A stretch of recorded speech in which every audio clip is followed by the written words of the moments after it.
네, 안녕하세요. 러시코리아에서 캠페인과 브랜드 윤리 그리고 지속 가능한 로드맵을 맡고 있는 에틱스 디렉터 폭스입니다. 반갑습니다.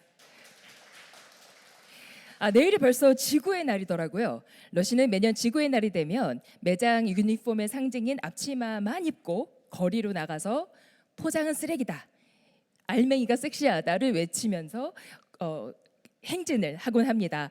바로 불필요한 포장 쓰레기와 과대 포장을 반대하는 고네이키드 캠페인의 일환 때문인데요. 내일도 오랜만에 저희가 거리두기 해제를 기념하는 여의도로 뛰쳐나갈 예정입니다.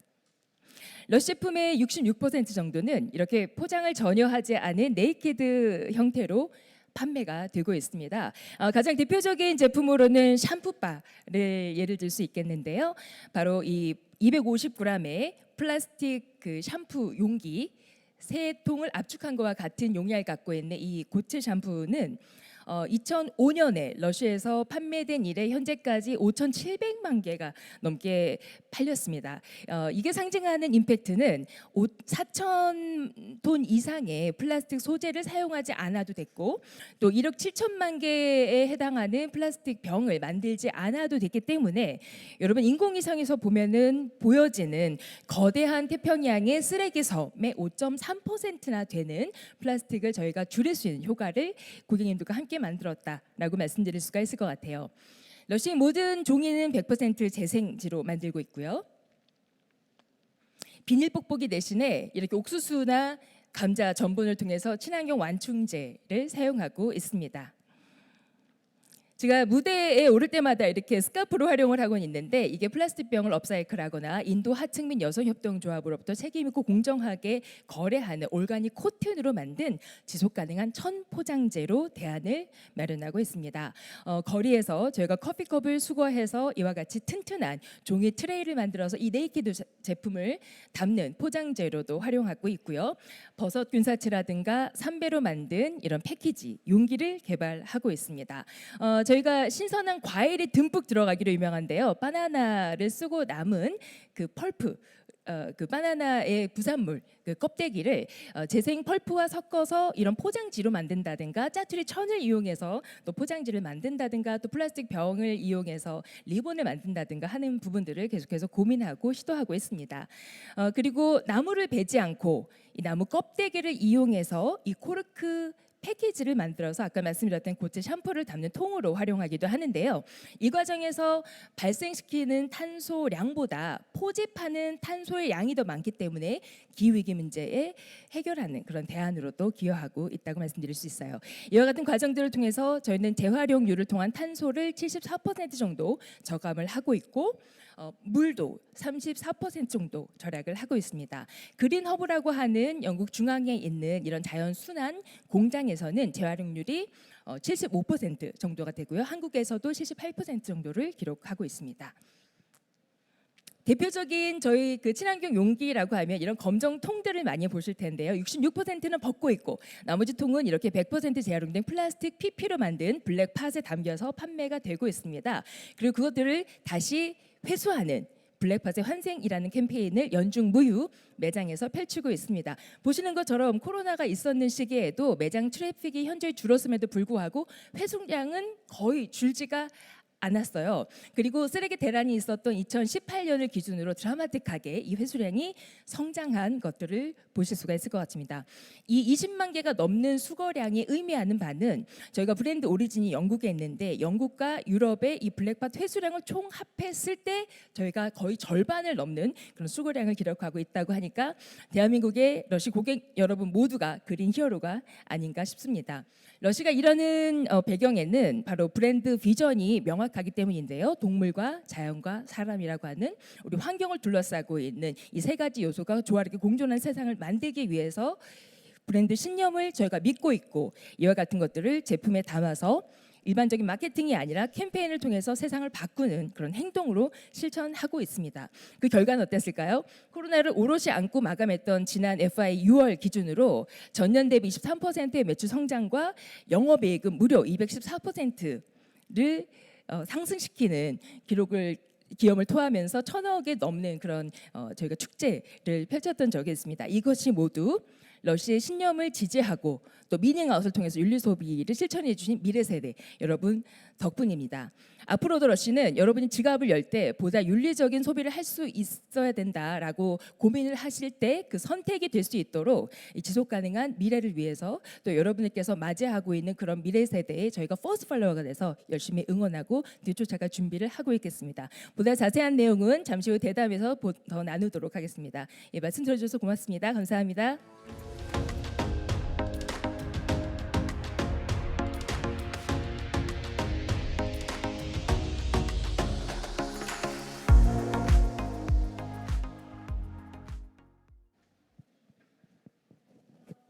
저는 이케아 코리아에서 지속가능성 매니저로 근무를 하고 있는 조지영이라고 합니다. 오늘 이 자리에서 여러분들 만나뵙게 돼서 너무 반갑고요. 오늘은 제가 사람과 지구에 미치는 긍정적인 영향이라는 주제로 여러분한테 얘기를 좀 들려드리고자 합니다. 저희가 살고 있는 이 세계에 세 가지 중요한 위기들이 있다라고 생각을 합니다. 일단은 지속 가능하지 않은 소비, 그리고 점점 심해지고 있는 기후 변화, 그리고 이 모든 결과로 점점 더 심화되고 있는 불평등, 이렇게 세 가지가 저희가 마주하고 있는 위기라고 생각을 하고요. 그럼 지금 현재 지구 온난화가 계속 가속화되고 있는데 이런 현상들은 현재를 살고 있는 우리 그리고 다음 세대의 삶에 엄청난 영향을 주게 된다라고 말씀드리고 싶습니다. 그래서 향후 10년 이내에 지구 온난화, 지구가 기온이 올라가는 것을 1.5도씨 이내로 다 같이 관리를 하지 않으면 사실은 인류의 생존 자체가 크게 위협받을 수 있는 그런 상황에 있기 때문에 정말 저희가 인류 역사상 가장 중요한 10년을 지금 마주하고 있다라고 말씀을 드리고 싶습니다. 그러면 이런 상황에서 이케아가 어떤 노력들을 하고 있는지 여러분들에게 소개를 드리려고 하는데요. 이케아는 더 많은 사람들을 위한 더 좋은 생활을 만든다는 아주 큰 비전을 가지고 있습니다. 그리고 저희가 제품을 개발을 할 때 데모크라틱 디자인이라는 컨셉이 있는데요. 이 안에는 5가지 원칙이 있습니다. 일단은 멋진 디자인, 그리고 일상생활을 더욱 편하게 만들어주는 기능, 그리고 튼튼하게 오래 사용할 수 있는 품질, 그리고 무엇보다 사람과 지구를 위한 책임에 관련된 지속 가능성, 그리고 합리적인 가격으로 이 제품을 제공할 수 있어야 한다. 이렇게 5가지 원칙을 가지고 저희는 제품을 디자인을 하고 있습니다. 그럼 이 안에 있는 지속 가능성에 대해서 조금 더 얘기를 해드리고자 합니다. 저희는 3가지 중점 영역을 갖고 있습니다. 첫 번째는 더 많은 사람들을 위해서 건강하고 지속 가능한 생활을 만들도록 도와준다. 그리고 그 예로서 저희 이케아 미트볼에 비해서 이산화탄소를 4%밖에 뿜지 않는 플랜트볼을 저희가 최근에 런칭을 했습니다. 그래서 이런 고객들의 건강한 삶에 관련된 중요한 부분들, 그리고 지구에 기여를 하는 제품이라는 점에 중점을 두고 고객들에게 적극적으로 권하고 있습니다. 두 번째 중점 영역은 저희가 자원순환을 위해서 적극적으로 지원을 하고, 그리고 기후변화에 적극적으로 대응을 하겠다는 점입니다. 일례로 저희는 지금 현재 가정으로 배송되고 있는 모든 배송들의 약 30% 이상을 전기차로 배송을 하고 있습니다. 그리고 25년에는 이 부분을 100%로 만들기 위해서 지금 노력을 하고 있습니다. 그리고 저희 기존의 알뜰 코너로 운영을 하던 중고샵 부분을 자원순환 허브로 새롭게 재단장을 해서 이 공간에서 저희 고객들이 기존에 쓰시던 이케아 제품을 가지고 오시면 저희가 최대 50% 가격에 재구매를 해서 이 제품을 필요로 하는 고객들한테 다시 재판매를 하고 있습니다. 그래서 이케아는 이런 노력들을 통해서 자원순환과 또 기후환경 변화에 좀 더 저희가 적극적으로 대응하고자 노력을 하고 있습니다. 그리고 죄송합니다. 저희 3번째 중점 영역은 저희 직원들과 그리고 고객들과 지역 사회를 위해서 공정하고 평등한 사회를 만들기 위해서 노력을 하고 있다는 점입니다. 저희가 이 부분을 위해서 되게 다양한 주체들과 협업을 하고 있고 노력을 하고 있지만 그 중에서 예를 한 가지만 들어서 말씀을 드리자면 지난 5년간 그 싱글맘들, 양육 미혼모들과 그들의 아이들을 위해서 또 생활 개선을 위해서 5년간 같이 이분들의 삶을 지원을 해오고 있습니다. 그러면 이러한 지속 가능성 가치 실현들을 위해서 정말 필요한 것들이 무엇일까요? 첫 번째는 목적 의식이 중요하다라고 생각하고요. 두 번째는 이런 가치들을 비즈니스에 잘 통합을 해야지 오래 함께 갈 수 있을 것 같습니다. 그리고 세 번째는 행동을 하는 것이 무엇보다 중요한 것 같습니다. 그러면 그 모든 것들이 다 중요하지만 결국은 진짜 변화를 이끌어낼 수 있는 것은 우리 자신의 작은 개개인의 행동이라고 말씀을 드리고 싶습니다. 오늘 저희 얘기를 들어주셨는데 마무리를 하면서 마지막으로 드리고 싶은 말씀은 여기에 계신 모든 분들과 그리고 여러 단체들과 이케아는 함께 많은 사람들을 위해서 좋은 생활을 같이 만들어 갈 수 있다는 점을 다시 한번 말씀을 드리고 싶고요. 그리고 이를 위해서 정말 행동으로 같이 노력을 하자고 말씀을 드리고 싶습니다. 들어주셔서 감사합니다.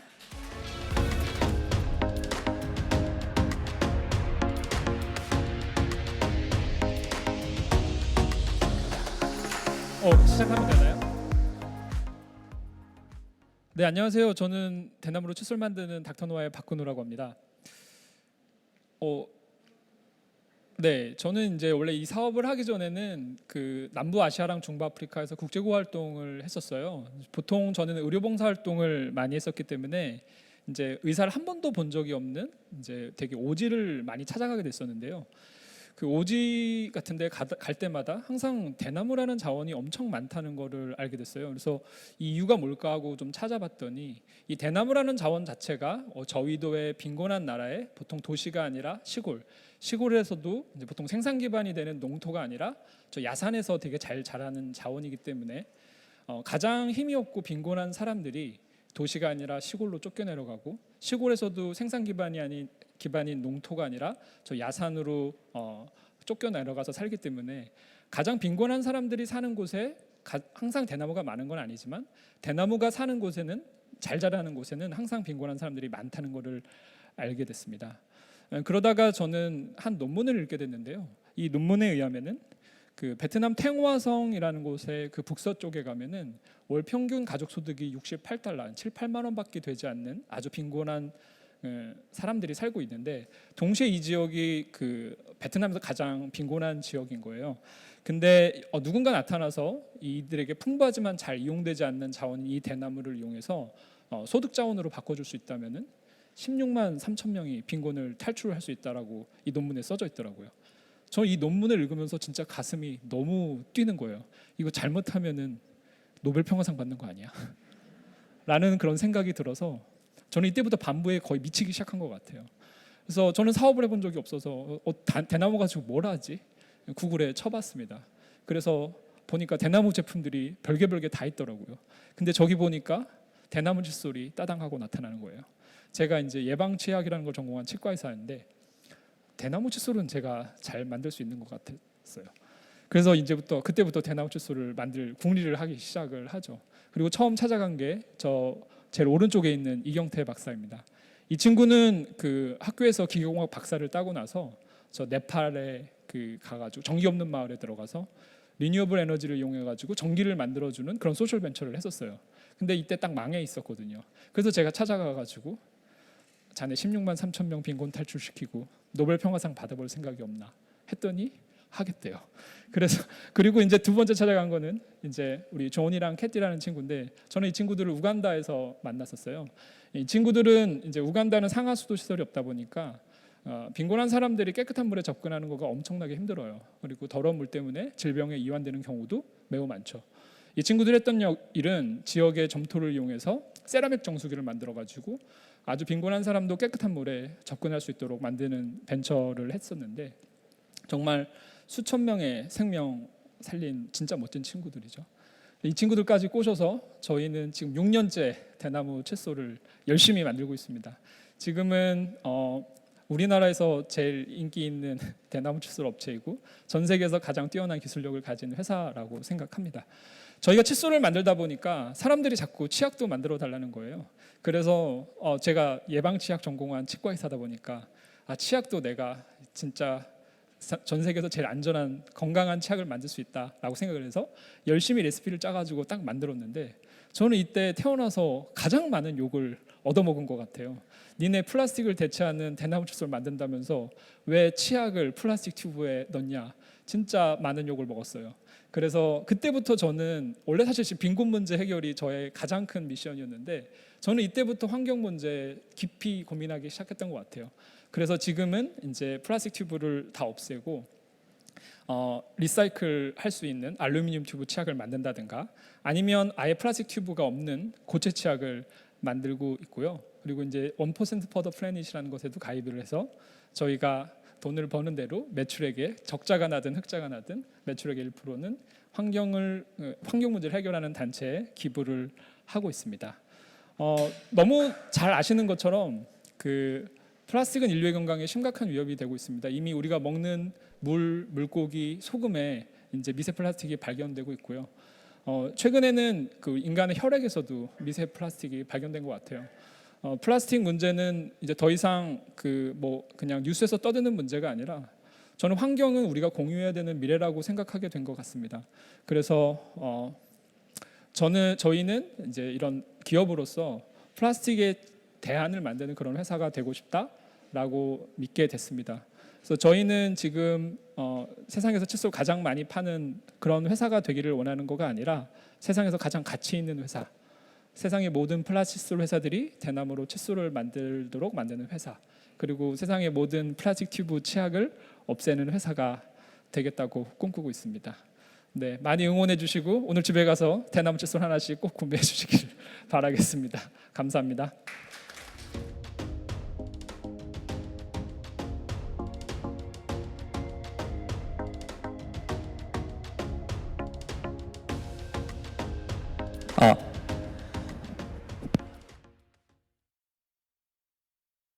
입니다. 임팩트를 위한 지속 가능한 비즈니스 모더레이터를 맡은 저는 기후변화 청년 모임에서 대표로 활동하고 있는 김민이라고 하고요. 앞에서 5분씩 짧은 프레젠테이션을 해주셨는데 이번 시간에 좀 더 깊은 이야기를 좀 들어보려고 합니다. 우선 첫 번째는요, 저희가 사전 질문을 좀 받았잖아요. 근데 사전 질문에서 이 내용이 가장 많았어요. 환경이나 사회를 위한 지속 가능성을 추구하는 것, 그리고 본질적으로 이 세 분이 계신 곳이 기업이기 때문에 이윤을 추구하는 것, 이것 간의 균형을 좀 어떻게 잡아야 되는지에 대한 질문이 꽤 많았거든요. 그래서 혹시 이것에 대한 이야기로부터 이번 세션을 좀 열어가면 어떨까 싶습니다. 혹시 박근혜 대표님 먼저 이야기를 좀 들을 수 있을까요? 저는 이런 이케아나 러쉬와 같은 엄청난 회사들과 제가 같은 자리에 서 있다는 거에 엄청난 영광을 느끼고 있고요. 그래서 이케아부터 한번 했으면 좋겠어요. 근데 대기업 어떻게 생각하시나 한번 듣고 싶습니다. 괜찮으신가요? 네, 제가 먼저 말씀드릴게요.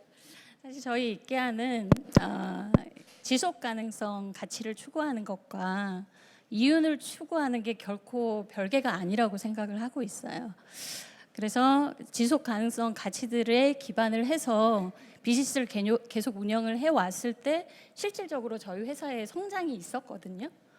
그렇기 때문에 지금도 이 두 가지는 같이 가야 되고 그리고 잘 통합이 됐을 때 더 시너지를 낼 수 있는 부분이라고 생각을 하고요. 구체적으로 제가 예를 들어드린다면 저희가 제품을 개발하고 생산을 할 때 아프리카나 인디아의 취약계층들의 생계를 생각을 해서 그분들이 저희 제품을 예를 들어 커피라던가 홈퍼니싱 제품 가운데 화분이라던가 아니면은 원단이라던가 이런 부분들을 그분들이 직접 생산을 해서 이케아에 납품을 하고 그리고 저희가 그 제품을 판매를 하거든요. 그랬을 때 그 제품들이 또 잘 팔려요. 그렇기 때문에 이 두 가치가 결코 별개가 아니고 항상 윈윈하는 관계라고 말씀을 드리고 싶고요. 그래서 이런 부분에 대해서 궁금하신 분들이 있으시다면 언제든지 그런 가치들이 같이 가야 된다는 거에 좀 중점을 주시면 좋을 것 같고, 실제로 저희 고객들이 그 가치 소비를 위해서 꾸준히 이케아를 방문을 해주고 계십니다. 예. 네, 감사합니다. 혹시 대답을 들으시니까 어떠신가요? 저는 이케아의 생각과 같다는 생각을 이케아를 따라가야겠다라는 생각을 합니다. 그래서 저희도 사실 진심으로 그 동의가 되고요, 설득이 됩니다. 그러니까 소셜 임팩트랑 그러니까 기업의 비즈니스적인 가치가 저도 같다라고 생각을 하는 것 같아요. 저희는 정말 작은 스타트업인데 저희가 만약에 플라스틱으로 칫솔을 만들었다라고 하면은 지금까지 올 수 있었을까? 그리고 너무나 많은 모든 치약 회사들이 플라스틱으로 튜브 치약을 만들고 있는데 이제 저희가 똑같은 플라스틱 튜브 치약을 만들었다면 지금까지 생존해 있을 수 있을까? 그리고 우리가 뭐 어설픈 막 대기업은 몇십억씩 아마 뭐 TV 광고 때리면 몇백억씩 막 마케팅비를 쓸 텐데 우리가 뭐 이제 올해 기부를 2천만 원 했거든요. 근데 그 돈이 그 이제 저희가 환경단체에 기부했는데 그 사람들이 다 우리 편인 거예요. 그래서 저는 그런 게 더 좋은 기업으로서 살아남는데 더 좋은 마케팅 전략이 아닐까라고 생각을 하고요.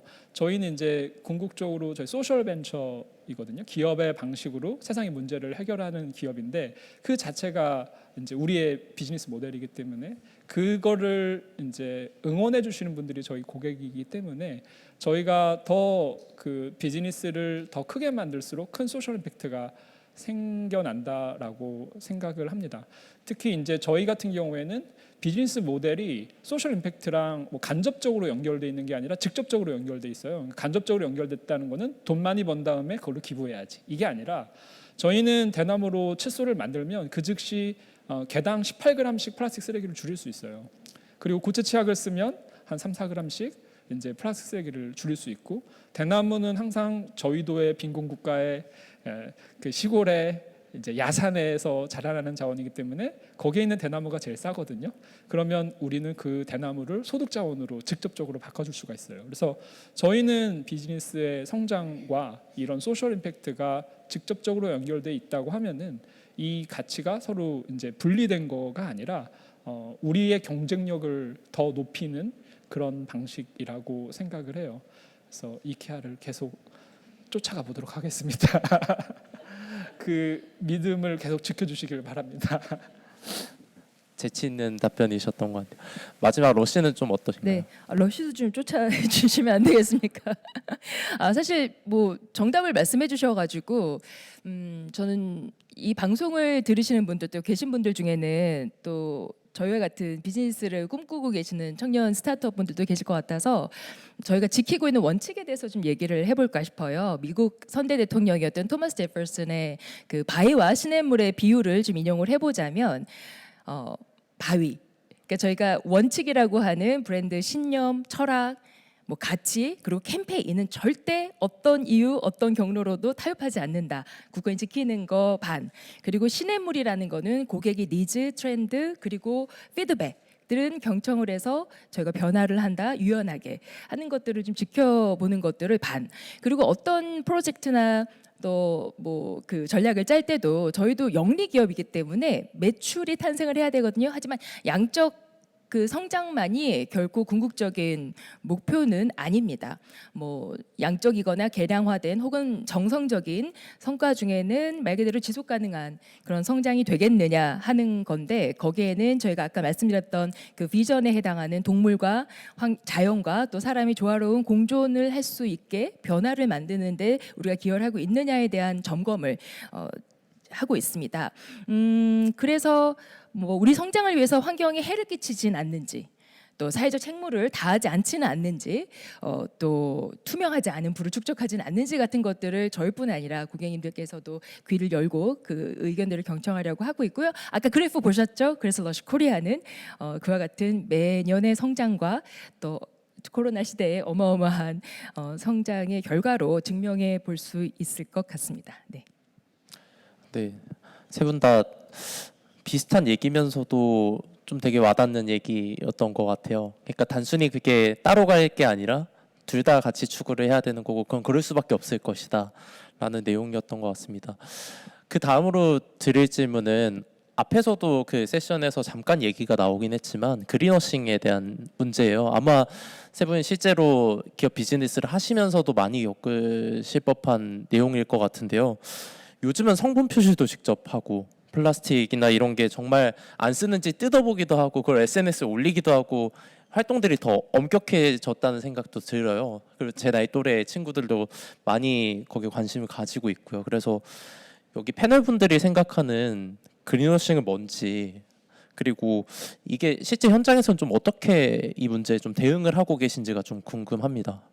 네, 대표님 혹시 어떠신가요? 대표님 어떻게 생각하십니까? 대표님이 아니어서 답변 드릴 수가 없을 것 같아요. 아, 그린워싱은 뭐 여러분 너무 잘 알고 계시는 척하는 거 아니겠습니까? 과장하고 또 친환경적이라고 했는데 사실 친환경을 위한 친환경적이지 않은, 그리고 일회성이나 뭐 어떤 쇼잉을 위해 단순히 어떤 보도 자료라던가 홍보를 위해서 하는 것들이 뭐 그린워싱이거나, 최근에는 ESG 쇼잉이 또 화두가 되고 있어요. 근데 아니라고 하겠지만 또 어떻게 보면 생태계를 위해서는 그러한 움직임, 그러니까 이제는 사실은 그 어떤 것들에 대한 척할 수 없는 세상이 왔다라고 생각을 합니다. 아까 모더레이터 분께서도 말씀하셨다시피 이제 고객들의 수준이 그러한 것들을 이제 판단하고 선택할 수 있는 시야도 넓어졌고 그 인지도 굉장히 깨어져 계시기 때문에 이제 기업들은 이와 같은 고객의 의견을 경청하고 진짜 변화하지 않으면 살아남을 수가 없는 그런 세상이 왔다고 생각을 합니다. 예를 들면 저희 같은 경우는 아까 제가 짧아서 말씀을 못 드렸는데 매장에 가면 싸가지가 없다고 말을 드려요. 연초에 하는 그 프레시 세일을 제외한 할인이 없고 증정이 없고 연예인 모델을 기용할 수 없고 그리고 광고를 할 수 없습니다.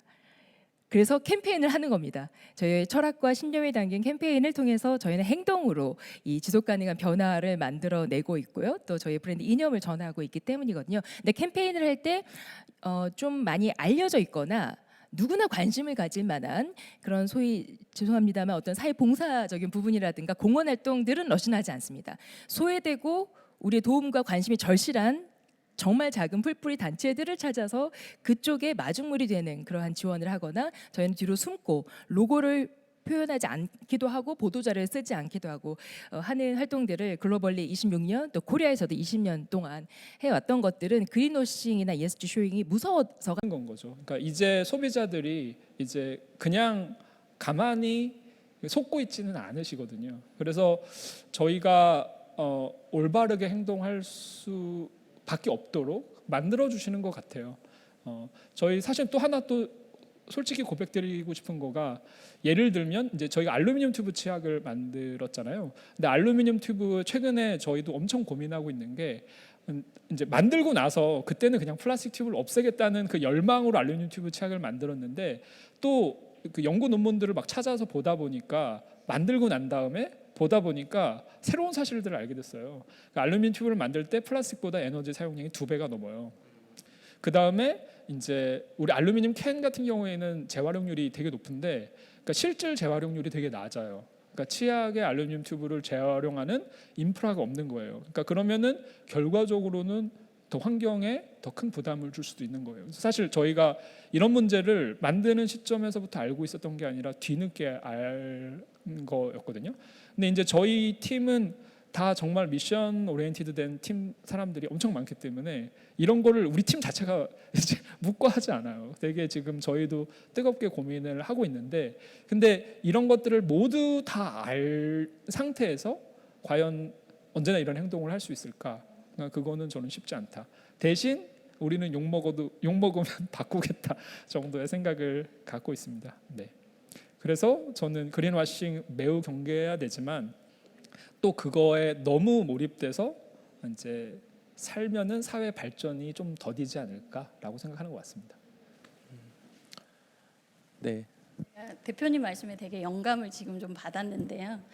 그 시작하는 작은 기업들이나 노력하는 작은 기업들이 그 과정 속에서 실수를 통해서 배우는 거에는 소비자들이 되게 관대해 주시면 정말 그 기업들이 또 자라서 중소기업이 되고 큰 기업이 되고 사람과 지구에 더 좋은 영향을 끼칠 수 있는 회사가 될 수 있겠다라는 되게 큰 영감을 지금 받았고요.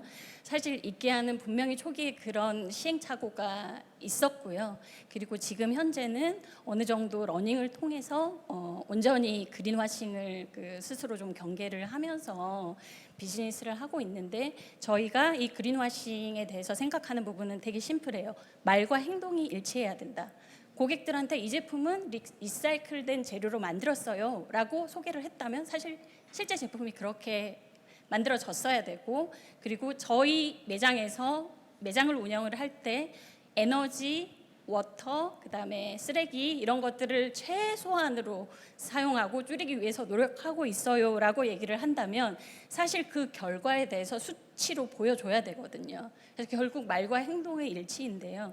그러면 스스로 검증하고 스스로 증명하기는 사실 어려운 부분도 있습니다. 그리고 스스로 검증한 부분을 소비자들이 믿어주지 않으실 때도 있고요. 그래서 저희가 사용하는 객관적인 방법은 제3기관에 저희를 오디트를 해달라고 요청을 하는 거죠. 예를 들어 KPMG라든가 이런 되게 공신력 있는 기관에다가 저희 매장에서 사용하고 있는 모든 그 수치들을 오디트를 해주시고 그거에 대해서 결과를 공식적으로 발급을 해달라고 하는 거죠.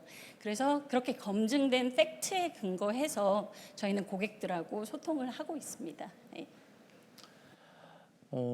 아무래도 이게 실제 하시는 입장에서는 여러 어려움들이 또 있으신 것 같아요. 그 와중에 어떻게 하면 좀 성찰하고 진정성을 갖고 할 수 있는 방법을 열심히 찾고 계시다라는 생각도 들고요. 그 다음으로 좀 여쭤보고 싶은 내용은 좀 한 분 한 분 좀 직접 얘기를 청해 보려고 합니다. 이번에도 먼저 드릴 건데 너무 거부하지 마시고요.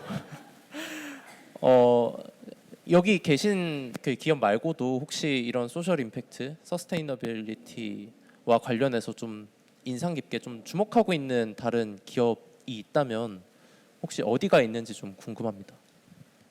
뭐 저는 이제 뭐 러쉬, 이케아 뭐 이런 거를 항상 이제 저희 롤 모델로 삼고 있고요. 두 분이 계시니까 민망할까봐 좀 다른 회사를 생각을 해보면은 여러분들이 다 잘 알만한 회사들 그 뭐 파타고니아 같은 기업들을 정말 존경하죠. 그래서 저도 한 10년 넘게 그 제 이메일 비밀번호가 이본 슈나드 땡땡땡땡땡이었거든요.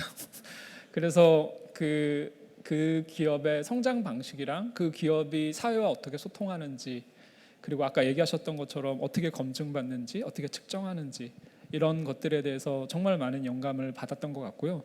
그리고 제가 지금 이제 올버즈라는 회사의 신발을 신고 있는데 뭐 이런 회사도 기업의 측면에서는 이제 정말 그러니까 단순히 환경적 가치가 높을 뿐만 아니라 그러니까 그 기능성, 그러니까 품질도 기존의 그 인더스트리를 혁신할 수 있는 수준으로 뛰어난 제품을 만드는 거에 되게 큰 영감을 받았던 건 것 같아요. 그러나 역시 저의 가장 큰 사랑은 러쉬와 이케아인 것 같습니다. 네, 너무 의도적인 훈훈함인 것 같은데, 네, 그래도 너무 감사합니다. 그 다음은 조지영 매니저께 좀 궁금한 점 여쭤보고 싶은데요.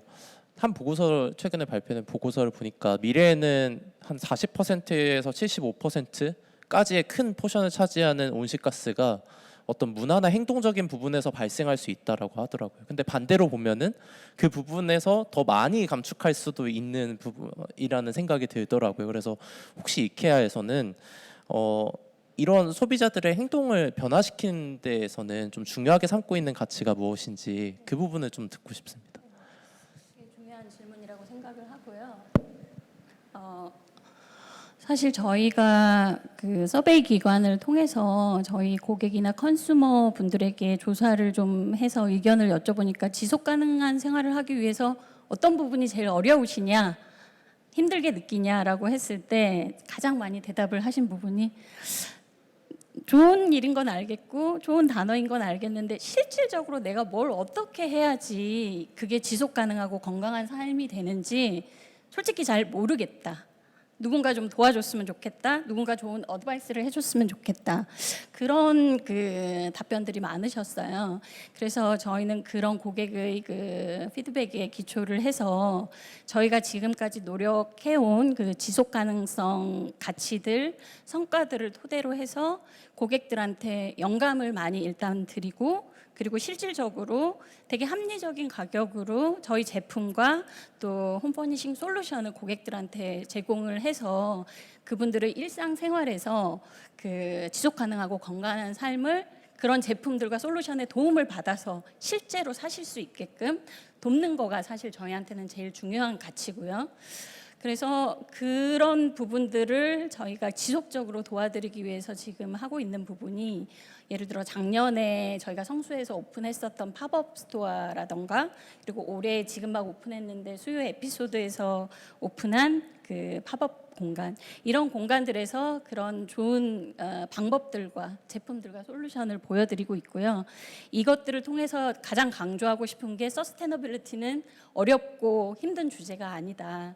그냥 일상 속에서 작은 개인의 행동을 통해서 그게 모이고 모여서 아주 큰 영향과 효과를 만들어내게 되는 되게 쉬운 주제다라고 그 방향에 관점을 맞춰가지고 커뮤니케이션을 집중적으로 하고 있습니다. 네, 감사합니다. 그런 여러 가지 시도들에 대한 막간 홍보도 네, 해주셨던 것 같아요. 그 마지막 러시에 좀 여쭤보고 싶은데, 아까 바로 내일이 지구의 날이잖아요. 그래서 캠페인을 또 준비를 하셨더라고요. 근데 혹시 소개해 주신 캠페인 말고 올해 또 좀 중점적으로 좀 보고 있는 분야라든지 그런 캠페인 좀 계획하고 있는 게 있다면은 좀 소개해 주실 수 있나? 네, 궁금합니다. 이런 기회 주셔서 너무 감사합니다. 저희가 매달마다 지금 캠페인이 예고가 되어 있는데, 내일은 저는 앞치마를 입고 여의도를 나갈 계획이고요.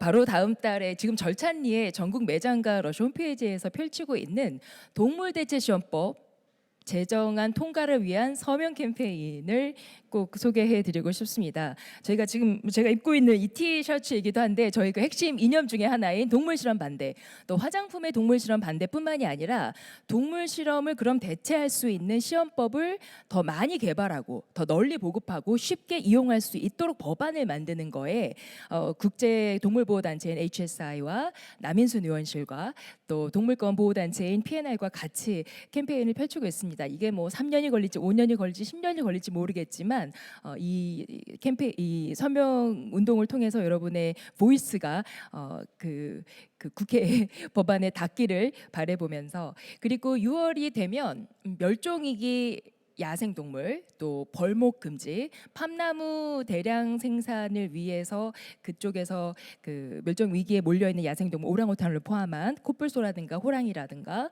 또 그 지역의 원주민들을 보호하는 그런 SOS 수마트라 캠페인이 예고가 되어 있고요. 7월에는 이건 러시가 진행하는 캠페인이라기보다는 러시가 동참하는 캠페인인데, 매해 플라스틱 프리 줄라이라고 그래서 일회용품이나 플라스틱을 취하지 않고 내가 그 조금 더 지속 가능한 라이프에서 생활 밀착 경영 캠페인을 고민해보는 그러한 여정을 준비해보고 있습니다. 그리고 조금 특별하게 청소년들 그리고 청년들, 또 소셜 미디어에 우리가 중독이 되어 있는 또 세대이기도 하고, 그렇기 때문에 디지털이나 소셜 미디어의 순기능에 대해서 다시 한번 생각해보고, 우리가 지금 현재 리얼 라이프에서 즐길 수 있는 평화와 기쁨과 더할 나위 없는 행복에 대해서 집중을 해보자라는 그 디지털 디톡스 데이 캠페인을 준비하고 있습니다. 바로 10월 10일 세계 정신건강의 날을 맞아서 진행을 할 건데요. 지금 현재도 저희가 캠페인 중입니다. 아시는지 모르겠지만 지난해 11월 26일 날 블랙 프라이데이에 러시가 소셜미디어를 중단하겠다라고 선언을 했습니다. 모든 소셜미디어는 아니고 저희가 생각했을 때 조금 더 가짜 뉴스라던가 또 잘 알 수 없는 알고리즘이라든가 또 내부의 어떤 고발 제보에 대해서 투명하게 해결하지 못했다라고 판단하는 그런 소셜 미디어 채널들인데요. 예를 들면 뭐 페이스북, 인스타그램, 틱톡, 또 왓츠앱, 스냅챗, 이 5가지 채널을 저희가 중단한 상태입니다. 그래서 마케팅도 없는데 사실 이 소셜 미디어도 중단을 해서 저희가 캠페인을 정말 더 적극적으로 매달마다 이렇게 그 마련해 두기도 하는데요. 오히려 반대로 러시아 유튜브 채널이라든가 트위터라든가 또 카카오 플러스라든가 저희 매장을 더 방문해 주시고 홈페이지에 뉴스레터를 구독해 주시면서 러시아 소식에 더 집중해 주시고 이와 같은 캠페인은 정말 꼭 필요했다라고 응원을 해주셔서 굉장히 큰 힘을 얻고 있습니다. 마치 저희가 오프라인 매장에서 고객분들을 되게 으슥한 곳으로 안내하지 않는 것처럼 온라인에서도 보다 안전하고 건강한 그런 경로로 안내할 수 있도록 하는 그런 캠페인인 만큼 저희의 이 외로운 투쟁을 적극적으로 응원해 주시고 기대해 주시면 감사할 것 같습니다. 제품 소개만큼이나 캠페인 소개가 정말 많았던 것 같습니다. 그리고 여기 지금 오신 분들 그리고 이 공간을 앞으로 이용할 사람들이 저와 비슷한 나이 또래 분들이라는 생각이 들더라고요. 근데 이런 기업들을 볼 때마다 저도 참 궁금한 게 여기서는 과연 일하면서 좀 보람을 많이 느낄 것 같아요. 내가 일을 하면 할수록 좀 더 긍정적인 기여를 하고 있으니까. 그래서 근데 그런 와중에도 아마 좀 실제 현업을 하다 보면은 어려움은 있으시지 않을까 싶거든요. 개인적인 차원이나 아니면 회사 조직 차원에서 이 ESG를 하는데 좀 어떤 어려움이 있는지 그리고 개인적으로 그걸 또 어떻게 좀 극복하려고 노력하시는지 좀 궁금합니다. 요거는 제가 먼저 하는 거 좀 부담스러우신 것 같아서 혹시 조지영 매니저님 어떠신가요? 네. 그 부분은 제가 먼저 좀 말씀을 드리자면 사실 이 일이 가치 있는 일이고 좋은 일인데도 그 혼자 했을 때 그 결과물 내지는 지구에 미치는 영향 이게 혼자서는 참 역부족이다 힘들다라고 느낄 때가 되게 많더라고요. 그래서 제가 이 어려움을 느끼면서 다른 분들하고 좀 연대를 많이 해야 되겠다. 그거는 정부 기관일 수도 있고 민간 기업들끼리 연대일 수도 있고 NGO 혹은 개인분들과의 연대일 수도 있는데 그렇게 다 연대를 해서 이 일을 같이 하면 정말 그 혼자서 만들어낼 수 있는 영향보다 더 큰 영향을 짧은 시간 안에 만들 수 있지 않을까. 사실은 그 부분이 이 일을 할 때 힘들기도 하면서도 또 꿈꾸게 되는 그런 일인 것 같고요. 특히 현대차 재단에서 오늘 이 자리를 마련해 주신 것도 그런 차원이라고 생각을 하고 이케아도 그런 연대를 위한 노력을 계속해 나가고자 합니다. 네, 다음은 사실 제가 힘든 게 없긴 합니다. 저는 러시아의 성덕이기 때문이고요. 러시아가 저의 페르소나이기도 하고 굉장히 행운이라고 생각하고 월급도 받으면서 제가 믿고 있는 어떤 가치관 또 신념, 직업관이 다 이렇게 한 방에 해결할 수 있는 일을 할 수 있다는 게 굉장히 영광이라고 생각합니다. 제가 힘든 것보다는 굉장히 무게감 있게 좀 두려운 건 있어요. 항상 조심해야 하죠. 예. 아까 말씀해주신 뭐 그린워싱일 수도 있고 진정성 차원에서도 그렇고, 근데 이것들을 저희 조직적으로도 이게 저만 알고 있고 담당하는 팀만 수행해서는 안 된다라는 생각이기 때문에 저희는 교육을 굉장히 강조합니다. 굉장히 교육이 많아요. 그리고 심지어 교육을 하는 전담 팀도 계시고 담당자들도 꽤 많이 있습니다. 입사하시면 받는 뭐 그런 교육들, 브랜드 이머전 같은 거, 뭐 제품 트레이닝 마찬가지고, 또 소프트 스킬 트레이닝이라고 그래서 일반적인 하드 스킬이 아니라 뭐 이 안에서 이와 같은 그 민글될 수 있고 스킨십들을 할 수 있는 커뮤니케이션, 리더십, 또 피드백, 콜라보레이션, 뭐 이와 같은 뭐 트러스트 이런 세션들을 전담해서 지도하시는 저희 트레이너가 계시기도 하고요. 최근에 좀 특별한 팀이 신설이 됐어요. EX 팀이라고 해서 Employee Experience 팀입니다. 요람에서 무덤까지라고 하죠. 입사에서부터 퇴사까지 모든 여정 자체가 사실은 저희가 내부 고객의 가장 큰 투자가 저희는 직원분들이거든요. 러시는 아까와 같은 마케팅이나 뭐 소셜 미디어도 하지 않기 때문에 저희가 믿는 이 신념과 저희가 좋아하는 이 제품을 진정성 있게 전달하는 이 직원분들이 사실 저희의 브랜드 앰베서더고 마케터이고 저희들에게 캠페이너고 저희 대표고 그렇기 때문이거든요. 그래서 이 안에서는 특히 최근에는 ED&I라고 해서 다양성, 공정성 그리고 포용성에 대한 부분들에 대해서 우리가 몰랐던 부분에 대해서 같이 스터디하고 이것을 뭐 인사팀을 통해서 제도화를 한다든가 또 피플팀을 통해서 어떤 케어 프로그램으로 만든다든가 또 이것을 문화로 정착시키는데 이름을 하고 있어서 뭐 저 개인적인 어려움이라기보다는 이와 같은 얼마나 이 일이 중요하고 또 조심스러운가라는 무게감으로 접근을 하고 있습니다. 네. 마지막 부탁드립니다. 저는 이제 이 질문에 답을 하다가 저 울 수도 있거든요. 저희는 이제 진짜 작은 스타트업이기 때문에 뭐 한마디로 말하면 돈 문제가 제일 힘든 것 같아요. 그래서 이제 이건 진짜 생각하면은 와 어떻게 버텨왔지? 이런 생각들이 진짜 많이 드는 것 같아요. 처음에 뭐 플라스틱 칫솔로 이제 플라스틱 칫솔을 대체할 수 있는 대나무 칫솔을 개발한다고 했었을 때 진짜 모든 사람들이 다 말렸던 것 같아요. 플라스틱 칫솔 산업 너무 크고 성숙도 있고 니네가 이렇게 값싸고 품질 좋은 제품을 어떻게 대체할 수 있겠냐. 그리고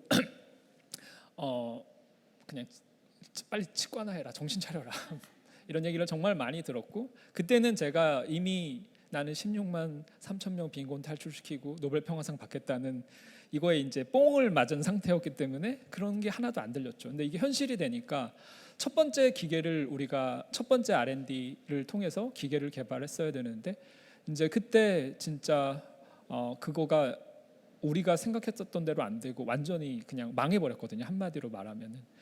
그것 때문에 저는 중국 광저우에서 상하이에 이르는 그냥 뭔가 나무에다 뭐 심는 공장은 다 가봤거든요.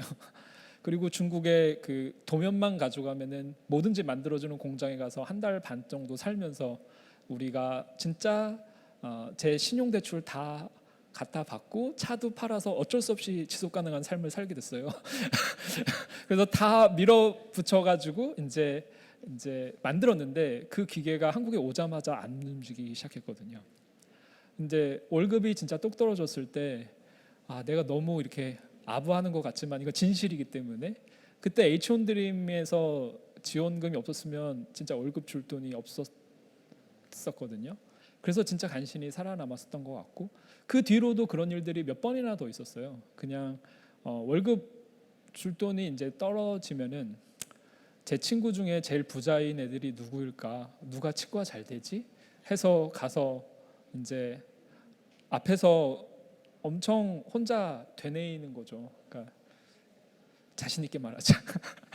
우리는 떡상할 거니까 도와줘. 뭐 이렇게 말해야 된다라고 했지만 그게 저도 그런 경험은 처음 하는 것 같아요. 이렇게 되게 수치심이 생기더라고요. 그러니까 그 돈을 빌려달라고 하는 그런 행위가 그리고 저희 기본적으로 아까 뭐 말했던 저희 코파운더들이나 팀원 중에 우리 처음에 지금은 좀 그래도 괜찮지만 초반에는 그냥 급여가 따로 없고 너 얼마면 살 수 있어였거든요. 그래서 이제 그런 게 사실 제일 힘든 것 같아요. 그러니까 그거를 증명해 나가는 시간이라고 해야 되나? 그리고 지금은 이제 저희 팀도 조금 커져서 이제는 제가 개인적으로 뭘 빌려서는 해결할 수 없는 그런 기업이 됐어요. 그래서 저희도 이제 50명이 넘거든요. 그러니까 이제는 진짜 하루하루 살 떨리는 그런 삶을 살아야 되는 거 기업가가 그러니까 나는 미션을 만들고 싶은 사람이었는데 어느 순간 엑셀 장표만 보면서 우리가 어떻게 해야 생존하고 살아남는가 이런 것들이 뭐 가장 현실적으로 힘든 일인 것 같습니다. 네. 대나무 칫솔 하나만 사주세요. 네, 얘기를 듣다 보니까 시간이 훌쩍 지났는데 마지막으로 짧게만 좀 한 분씩 부탁드릴게요. 여기 계신 분들도 그렇고 지금 이 세미나를 보고 계신 분들도 여기에서 일하고 싶다라고 마음이 생기신 분들이 혹시나 계실 수 있다는 생각이 들거든요. 그래서 혹시 각 기업에 입사하고 싶으신 분들을 위해서 한마디 짧게 해주신다면. 짧게 러쉬의 정수인 매장으로 오십시오, 여러분. 그리고 저희가 첫 번째 공지는 매장으로 먼저 나갑니다. 러쉬 매장을 통해서 정말 러쉬 코리아의 신화를 만들어진 주역들이 많이 계시니까 매장에서 뵙도록 하겠습니다. 짧게 말씀드릴게요. 이케아는 지구와 사람을 생각하는 되게 목적 지향적인 기업입니다. 그래서 이런 가치들을 되게 중요하게 생각을 하고 특히 다양성, 포용, 평등 이런 가치들에 기반해서 가치 채용을 하고 있습니다. 그래서 저희 회사에서 이런 가치들에 공감하고 같이 일하고 싶으신 분들은 저희 홈페이지에 항상 상시로 올라오는 채용 공고를 참고하셔서 적극 지원해 주십시오. 감사합니다. 네, 저희 회사는 미션 말고는 말할 게 없는 것 같아요. 저희는 아직 작은 회사고요. 우리는 꿈밖에 없는 것 같습니다. 우리는 플라스틱 칫솔 인더스트리를 혁신하고 싶어하는 회사고요. 16만 3천 명 빈곤 탈출시키고 노벨 평화상을 받고자 한다면 네, 저희 회사를 한번 생각해 봐주시기 바라겠습니다. 네, 마지막 짧은 PR까지 잘 들었습니다. 오늘 여기 나와주신 기업들만큼이나 다른 기업들도 이 지속 가능한 비즈니스를 위해서 더 노력하고 도전하면은 좀 더 나은 지구가 되지 않을까 싶습니다. 그래서 저도 앞으로 더 많이 응원하겠고요. 바로 내일이 지구의 날이라서 오늘 이렇게 나누는 게 좀 더 의미가 있었던 것 같습니다. 세 분 이야기 오늘 너무 잘 들었습니다. 네, 그리고 경청해주신 분들도 네, 이번 세션 참여해주셔서 너무 감사합니다.